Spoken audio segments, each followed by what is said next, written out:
Welcome back to G Fun Facts Online, your favorite spot for the most mind-blowing facts on the internet.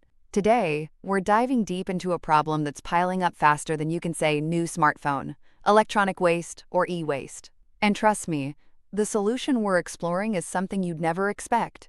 It involves fungus. Yes, you heard that right. Mushrooms might just save us from drowning in our old gadgets. So let's talk about this e-waste avalanche. Picture this. By 2050, we could be looking at 110 million tons of discarded electronics. In 2022 alone, a colossal 62 billion kilograms of e-waste was generated. That's like the weight of millions of cars. And the scary part? Only about 22% of it was properly recycled. The rest? It often ends up in landfills or unsafe recycling operations, leaching nasty stuff like mercury and lead into our soil and water. But here's the twist. This e-waste isn't just trash. It's packed with valuable metals: gold, silver, copper, platinum, even lithium. In 2019, an estimated $57 billion worth of these metals were just dumped or burned. That's an urban mine richer than some actual mines. So how do we tap into this urban mine without wrecking the planet further? Traditional methods like pyrometallurgy, think superhot furnaces, and hydrometallurgy, using strong chemicals, are energy hogs and pretty damaging to the environment. We desperately need a greener way. Enter myco-mining. Myco what now? Myco-mining. It's an ingenious, eco-friendly approach that uses fungi, yes, the same kingdom that gives us mushrooms and yeast, to recover these precious metals.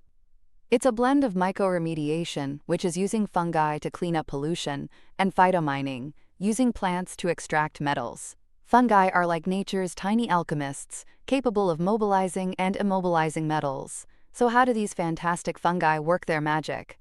They have a whole toolkit. First up is bioleaching. Fungi produce organic acids, like citric and oxalic acid, which act like natural solvents, dissolving metals from the solid e-waste. This can happen through acidolysis, basically acid-dissolving metal, complexolysis, where metals get tangled up in soluble compounds, or redoxolysis, changing the metal state to make it soluble. Then there's biosorption. Imagine fungal threads, called hyphae, acting like super sticky Velcro, grabbing metal ions onto their surfaces. It's a passive process but very effective due to their huge surface area. Bioaccumulation is a step further. Fungi actively pull metal ions inside their cells and store them. Some fungi can even perform biomineralization, transforming dissolved metals into solid mineral forms, sometimes even as tiny nanoparticles. Their filamentous bodies can also mechanically attack and break down e-waste, exposing more surface for these chemical reactions. And get this, some fungi can even produce cyanide to leach gold, and then degrade that cyanide to release the gold. Talk about multi-talented. So who are the star players in this fungal cleanup crew?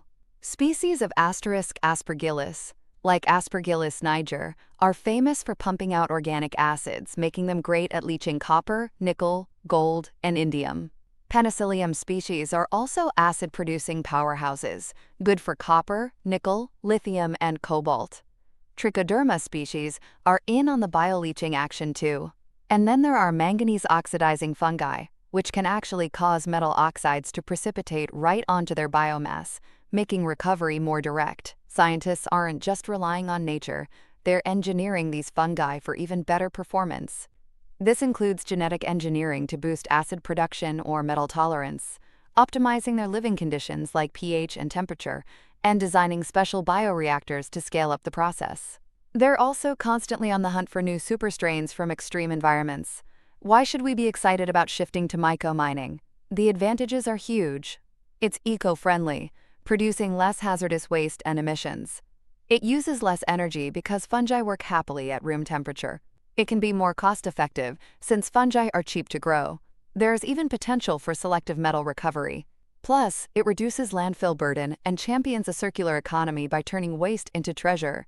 Fungi are also incredibly versatile, thriving in tough conditions. Of course, it's not all smooth sailing. There are hurdles. Scaling up from the lab to industrial levels is a big one.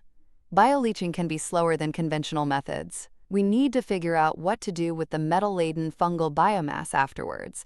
though it could potentially be used for biofuels. And the overall economic viability compared to existing industries still needs to be proven, especially for large-scale operations. Public and industry acceptance is also key, but the field is buzzing with research. Scientists are exploring fungal cocktails, mixed cultures for better efficiency, and looking into how fungi can synthesize valuable metal nanoparticles. There's a huge focus on recovering critical raw materials like lithium and cobalt from old batteries. Companies are noticing too. A Swedish startup called Myco-Mining is already working on sustainable systems using Myco-Mining. So what's the bottom line? Myco-Mining, driven by the incredible power of fungi, offers a genuinely hopeful, sustainable solution to our massive e-waste crisis. Challenges remain, but the progress is undeniable. These amazing microorganisms could be the true heroes of urban mining, helping us transform hazardous waste into valuable resources, reduce our reliance on digging up new materials, and build a cleaner future. Fungi might just be the key to responsibly managing the metallic legacy of our electronic age. Thanks for tuning into Fun Facts Online. Join us next time for more fascinating insights. Stay curious.